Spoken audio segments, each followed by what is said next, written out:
Today on Locked On Canadiens, who are the Montreal Canadiens going to draft at 5th overall?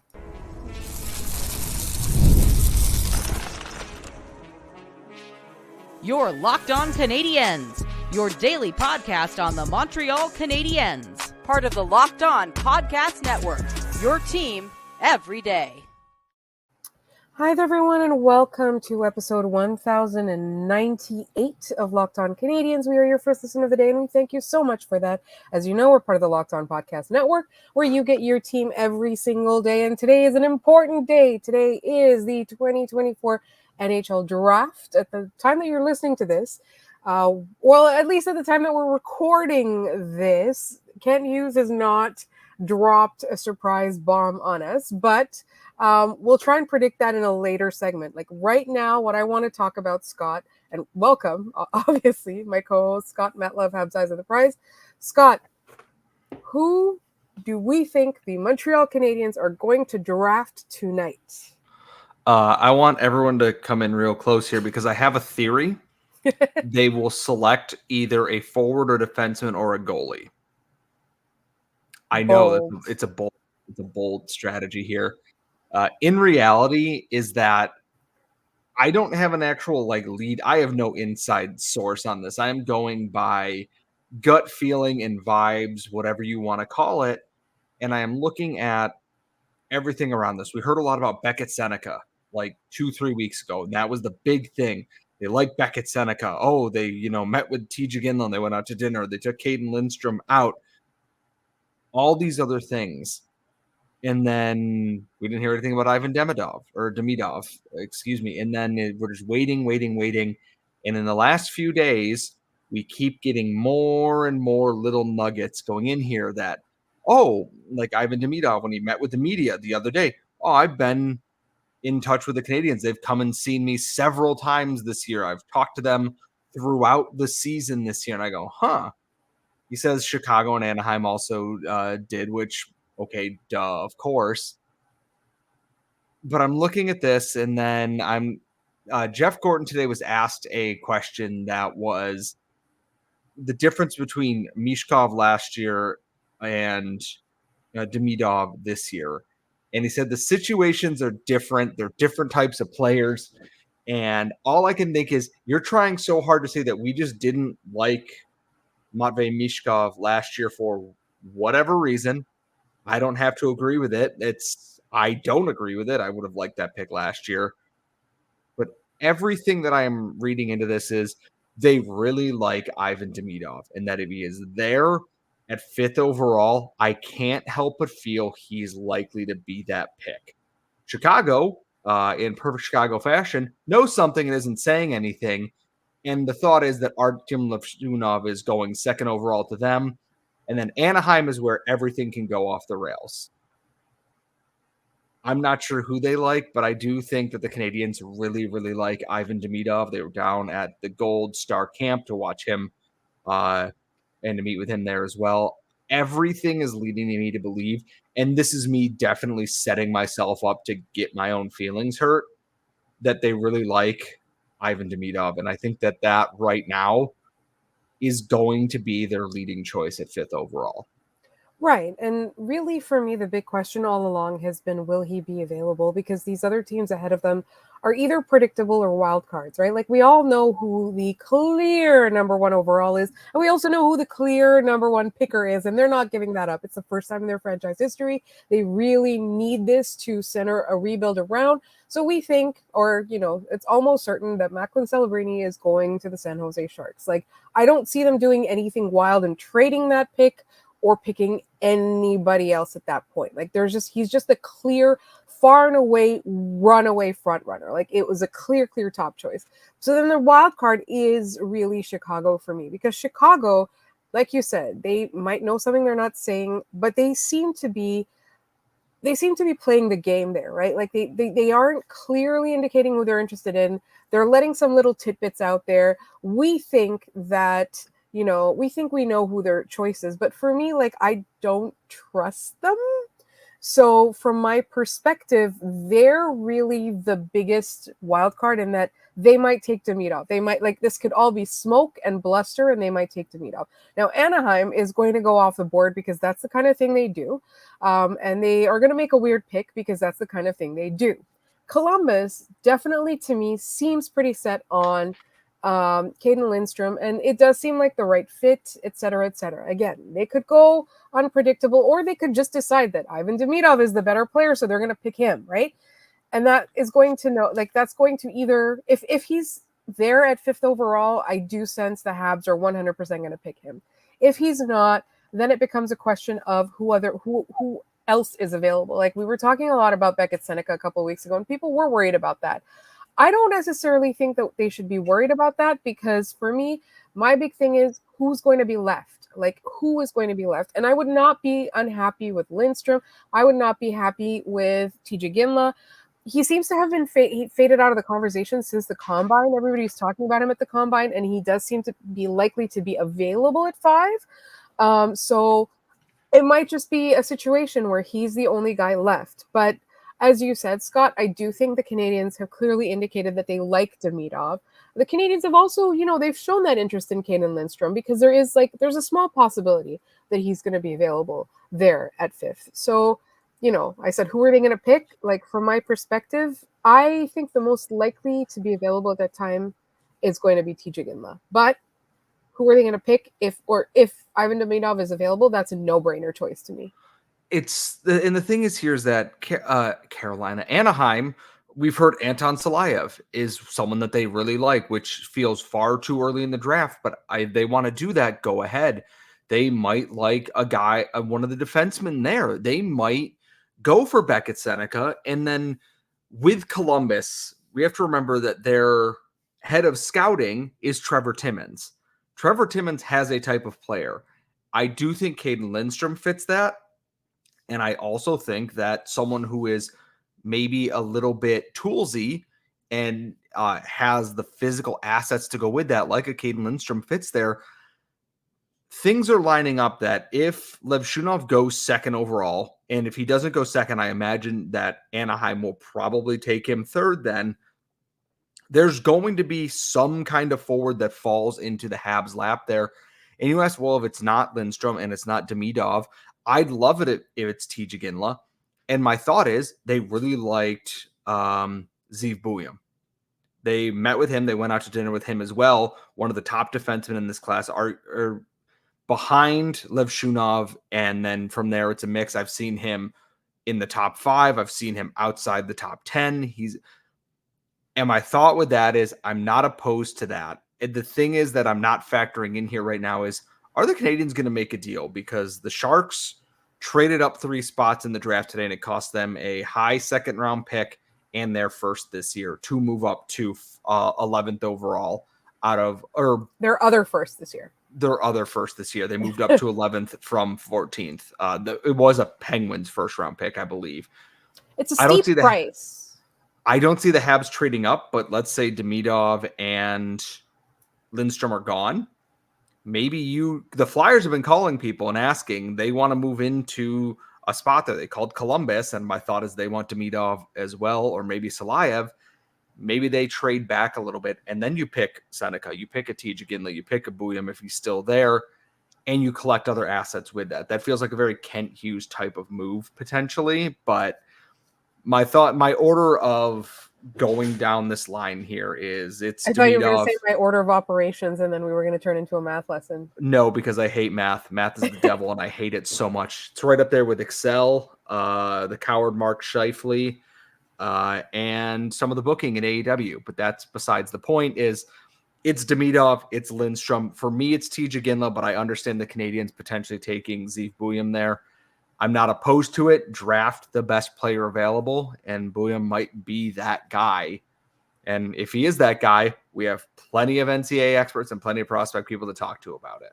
Right, absolutely. And there's an outside chance that Caden Lindstrom will be available. Like, I would be excited about that too. Like, I personally, there are very few ways the Canadiens can go at 5th overall that would cause me to be abjectly disappointed. Like, and if as long as they take whatever best player is there, you can't fault them, whether it's a forward, whether it's a defenseman. We know there's no goalies in that area right now.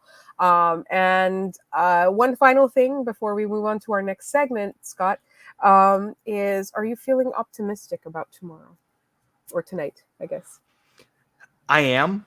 I love the draft because it's chaos. It's like I don't know what to expect, and that's the most fun part. I was talking with someone about it that I'm like, I'm just waiting for one of these shoes to drop. I'm like a crumb of news, something. I'm waiting for Kent Hughes to do something because this is exactly the time that he's like, I haven't done anything. Poof. Right. First Trading round pick two trade picks for some guy. Yeah, some guy. That's Alex Newhook. That is top 6 Alex Newhook. But yes, this is the exact time that he would do something. The NHL awards are literally happening right now. No one cares, but it is the perfect time to make a trade. Right. So obviously this recording will be obsolete as soon as we're done it. In the meantime, the Montreal Canadiens did not qualify as Yelena. We are going to talk about that and then get to our Friday mailbag with all of your questions in just one moment here on Locked On Canadiens. First, this episode is brought to you by eBay Motors. Passion, drive, and patience. The formula for winning championships is also what keeps your ride or die alive. eBay Motors has everything you need to maintain your vehicle and level it up to peak performance. Superchargers, roof racks, exhaust kits, LED headlights, and more. Whether you're into speed, power, or style, eBay Motors has got you covered. With over 122 million parts for your number one ride or die, you'll always find exactly what you're looking for. And with eBay Guaranteed Fit, your part is guaranteed to fit your ride every time, or you get your money back. Because with eBay Motors, you're burning rubber, not cash. With all the parts you need at the prices you want, it is easy to make your car the MVP and bring home huge wins. Keep your ride or die alive at ebaymotors.com. Eligible items only, exclusions apply. eBay Guaranteed Fit only available to U.S. customers. All right, Scott. So today's news also brought that Jeff Gorton announced that the Montreal Canadiens have not extended a qualifying offer to Jesse Ylönen, and we have a lot of opinions about that. One of the ones is that he did not really take the bull by the horns and earn himself a surefire spot on this roster. This is tough because everyone who's followed this show for long enough and followed my time covering the AHL, I love Jesse Ylönen a lot. And I think that there is a really talented offensive player in that role there, is that he's got a ridiculously good shot. He's got a really wicked shot. He's a very good one-time player. He's a very good power play piece. He was for the Rocket, and I thought he could have been that for the Montreal Canadiens as well. And he came in and he kind of did well last year when everyone was admittedly injured, terrible, like the worst curse we have ever seen in around the Canadiens before there. And I thought, okay, comes in next year. Maybe he takes a middle 6 spot here, play him with Kirby Dach or play him with a Christian Dvorak or whomever. And things just didn't click this year for Jesse Ylönen in that he couldn't hold a regular lineup spot and he wasn't able to do enough with the role that he was given to really say that, yes, I deserved this spot. I deserved to stay here right now. And that's just kind of it, is that he didn't do much to get himself into a role to deserve a qualifying offer there. And it should be noted, Gorton did say that this is not a acrimonious parting. This was a mutual thing. There is every opportunity that he may come back as an unrestricted free agent after he tests the market, which Jared Book reminded me, the Canadiens did this with Rem Pitlick as well. Came in and had a really strong year, and then they didn't qualify him, and then signed him to a 3-year contract worth a couple or 1.2 a year. They basically saved money on him. They saved money on him. Yeah. And it allows them to give him a 2-way contract because this qualifying offer, I believe, would have been a 1-way contract. So, yeah, absolutely. So now it's time to turn our attention to the mailbag. We've got our really good friend Robert Rice asking us, how would you rate the importance of acquiring Rutger McGordy from the Winnipeg Jets based solely on the value of having a player whose name would have fit perfectly if he played for the team in the 1940s and had an actual hockey nickname such as Rutger the Ram? Oh man. I mean, here's the thing is that one, I sent this name to somebody. They heard me talking about like the kid's named after a college, and I went, I don't know. I don't know anyone else named Rutger unless they're Or one of the like honestly, or like his last name. Like he's got a first name that's a last name. He's got yeah, you're not wrong. He does have very Dust Bowl energy from the Great Depression kind of thing. That you could tell me Rger Mordi is a character in Band of Brothers. I'm like, yeah, absolutely, he's a guy in Band of Brothers. Yeah, he's the new Call of Duty, co-op, teammate in that. Like, I think above all else is that I am really interested to see where this goes because it's quiet, too quiet around this because and this is me talking to you, Elliot Friedman. You're never going to listen to this podcast, but hey, this will likely be done by the draft end of the week. It is 8:08 p.m. on a Thursday. All of the NHL people are in one place. Well, hopefully in one place. Hopefully no one is stuck on a rooftop in Vegas, which who the hell knows with that. This shoe's going to drop soon on that. I'm just curious if it is tonight or if it is tomorrow or if it is after like the first 3 picks have been made in that draft, depending on where all of those pieces fall. And I hope to God it's the Canadiens, and I hope it's cheap because I think that Rger Mordi will sign his entry-level contract then less than a week later and come play for the Canadiens next year. I think that would be a really good outcome. And I know, Scott, you had a really great episode on that earlier this week, and people had lots of thoughts, believe me. So we are going to get back to our thoughts. Our question from our really good friend, Kevin. Kevin, hi, how are you? I hope you're still listening to us in the car with your daughters. Will the Habs draft even one goalie this year? Yes. They do this every year. And someone was asking me about this recently. It's because they drafted so many goalies last year. Well, more than one. Every year. And Greg Ballack at Elite Prospects, and who we've had on this show to talk about Jacob Fowler and Jakub Dobeš before, put out his draft list here. I don't know any of these people. I'm going to be really honest. When it comes to goaltending, I don't know a damn thing about anything whatsoever. If they draft anyone on this list, we will have Greg back on and he can tell us how good these people are. They will absolutely pick somebody, whether that be in like the 3rd or 4th round. They will absolutely take a goalie in this draft because Kent Hughes likes to have pieces. He's got 2 third-round picks, a 4th, 2 5ths, and 3 7ths. I wouldn't be shocked if he takes a swing at a goalie in the 7th round and picks someone in the 3rd round.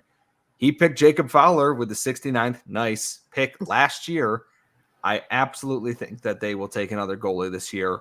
If there's starting to be a run on them, they may trade up, package some of those other picks, and move up a little bit. But I think that they will absolutely be drafting a goalie in this draft. Kent Hughes loves to have his depth in all places.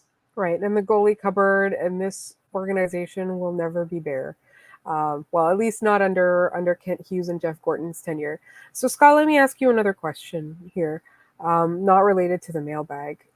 Do you think that the Habs will go specifically defense heavy, goalie heavy, a good mix? Because last year, it's not like they didn't draft any forwards. It just felt like a very defense and goalie heavy draft.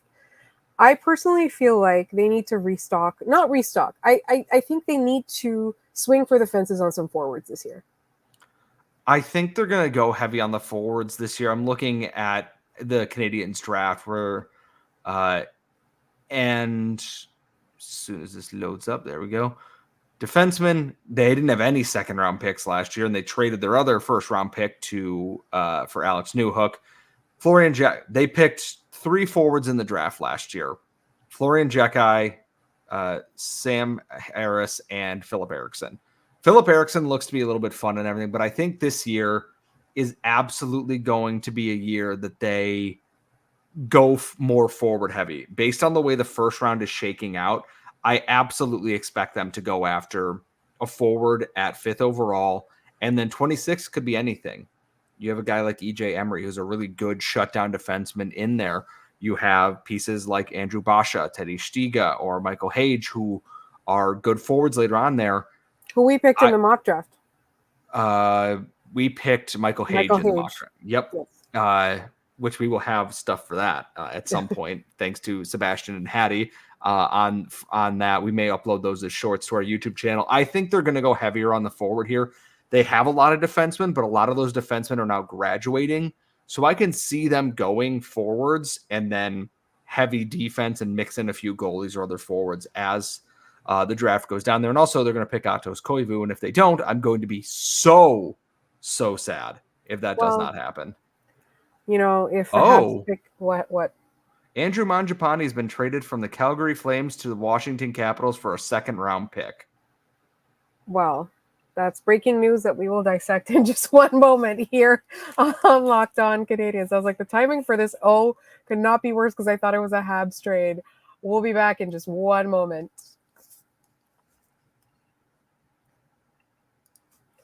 But first, this episode is also brought to you by FanDuel. You know FanDuel, and I love sports. I love them so much. I never want them to stop. But as the playoffs have wound down, we're getting fewer games after the drafts and the free agency. Sports are not sportsing like I want them to. But FanDuel lets me keep the sports going whenever I want. All I have to do is open the app and dream up bets anytime I'm in the mood. And this summer, FanDuel is hooking up all customers with a boost or a bonus daily. That's right. There's something for everyone every day, all summer long. So head over to FanDuel.com/lockedon and start making the most out of your summer. FanDuel, official sports betting partner of Major League Baseball and us as well.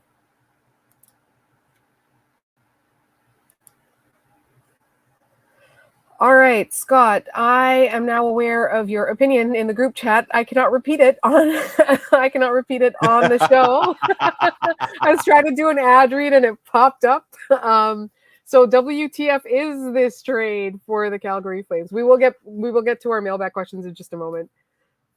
I don't know what. I'm not the Flames. It makes sense. The Flames are rebuilding now. This is a very clear sign that they are tearing this down and getting assets to rebuild on the fly. Washington is not the team I expected to be in on these things. The Pierre-Luc Dubois trade, which, okay. And now you have Andrew Mangiapane, who's a very good winger. And the only thing I can think of is the Capitals want to go for it in Ovi's final 2 years of his deal here. They want to get him the record, and they want to just get through and get one last run if they can manage it. I don't think they will. It's a big if, Scott. Like, I would have kept that second round. I would have too, but because Washington doesn't have a prospect pool. So I know. And then now we're talking about this, and then they'll go to the Stanley Cup final next year. Yeah, which of course. But again, the thing is, how does this impact the Canadiens? We have their first round pick next year, or one of their first round picks next year because of this whole the Sean Monahan trade, which go watch my episode with Ian Boisvert from last week. I'm not going to read the conditions again. I don't have the voice for that today, but that first round pick is getting more and more interesting. That Florida's good. Florida's obviously a Stanley Cup champion now. What's going to happen? Where's that pick going to land? I guess we'll see, but boy, that's a weird trade. That's a really, really weird trade. Sure. Anyways, this is a Canadiens podcast, so thank you all for indulging me. Let's get back to our Habs mailbag. All right, so Scott, final definitive prediction on the top 5 picks. All right, you go first. Macklin Celebrini, Artem Levshunov. I can't shake the feeling the Ducks are going to pick Beckett Seneca, Caden Lindstrom, Ivan Demidov. All right. In a perfect world. I do think that is I can't predict what the Ducks are going to do. I could say Salayev. I could say Seneca. I could say Demidov. I could say Iginla. I could say William. Sam Dickinson. Why not? And I don't know. And that's the thing is it's going to be very entertaining. All right. I had a Ducks expert to ask about this kind of thing. So anyways. Mine is obviously Macklin Celebrini. I do think that the Chicago Blackhawks are going to take Demidov and crush our hearts. Levshunov's going to go to the Anaheim Ducks. And then The Columbus Blue Jackets are going to pick Caden Lindstrom. I think that's like pretty much the only unshakable one, is that everybody's predicting that they're going to take him at 4. And the Montreal Canadiens are, in fact, going to take TJ Gimla, which will not make either of us miserable by any stretch of the word. So that was a question from Danton. Next question comes from Casey Lee. What is the hottest prediction you can give, or the hottest take you can give for the draft? I think you said it with Beckett Seneca at number 3. I don't even think that's that hot of a take, because he rose up the thing like Reinbacher and Slavkovsky did. Yeah. I think that someone is. Let me look at the draft order here real quick, just because I want to go down the line here. Utah's gonna. I think my thought is, because this always happens, Utah is going to reach on. They're picking right after the Habs, and every year we do this, they always pick the guy, that is a similar to one that they did with Slavkovsky. They did it potentially with Logan Cooley, maybe, and then they did it with Reinbacher, where they picked Shimashev afterwards. I can see them, if the Canadiens get Ivan Demidov, them taking a swing on someone going maybe a bit too far down and picking a Consta Hellenius or a Berkeley Catton potentially. I like Berkeley Catton. I think that they will take a swing on somebody that isn't a Cole Yzerman, a TJ Ginla, or something in there. And I also think Ottawa will trade down in the first round out of 7 and collect, either another roster player or more picks. New friend Mark, first time writing. Rutger Mccordi sounds like he would be a fantastic get, though perhaps expensive. What do you think would be the cost to acquire him? So, Scott, you did cover that in an earlier episode. Now, what is his value as compared to the 5th overall selection? So, from this question, I'm kind of seeing that Mark is thinking that might be the cost. I don't like. What's your thought? My thought is it probably starts with the Habs' second first-round pick, like bare minimum. Is it starts with that, because they're not getting a signed player at this point too. They could trade for Rutger Mccordi. I forget what team it was that traded for Jimmy Vesey's rights, and he still said no, didn't sign with them, and then signed with the Rangers anyways. So was that Detroit? Maybe was it Boston? I want to say it was Nashville. Ooh, I'm not 100% sure. Look that up. But our listeners will tell us. It's okay. Like, listen, Yeah. We don't have any memory right now. All I know is that they definitely he went to the Rangers, and everyone knew he wanted to go to the Rangers, and that's where he ended up. But it starts with probably 26th overall and maybe a mid-tier roster player. If you're sure you can get him signed, you pay the price and you get him signed and you get him in the lineup immediately. But it starts with that first round pick and maybe a Jordan Harris type player to make that work. So, and then finally, our good friend Jeff the Red. So thanks for writing, Mark. Our good friend Jeff the Red. What might be a somewhat realistic move that the Habs could do that would cause the most chaos at the draft? What move could cause the most chaos? Yeah, the Habs doing. So I'm assuming this means also messing things up for other people. Picking Demidov is probably one of them. Picking Anton Salayev, I think, would be definitely in there, because I think that he's a reach at that spot. But I think that's it. I think picking even Beckett Seneca at 5. And honestly, because no one has linked these two at all, and I know I mentioned him for the Coyotes, picking Berkeley Catton. Everything we've heard is the Canadiens don't seem to have much interest in Ginla or Catton, the two other stars out of the WHL there. I could see the Canadiens picking either one of them and just throwing everything out of whack. 100%. All right, so that's it for our draft preview. We're gonna be recording obviously immediately after the draft. We'll record a reaction, and we will have a live show this Saturday afternoon. So make sure you are subscribed to this podcast wherever you get this podcast, as well as on YouTube, especially on YouTube, because then you will see it pop up when we put up the live show, and you'll be able to join us at that time. Make sure you're subscribed. Make sure you follow us on Twitter at LO_Canadiens. Make sure you follow us individually, The Active Stick and Scott Matla. You can email us at lockedoncanadiens@gmail.com at any time, whether it's a mailbag question, a thought, anything you need. You can also leave comments in the YouTube section. You can also tweet us your questions. Also, some people will send me mailbag questions on Instagram. We welcome all kinds of communication. Thank you so much for listening, and we will absolutely 100% have an almost instant and a reaction after the draft of the picks the Canadiens make or trades, etc., etc. So make sure you see us then. Thank you so much.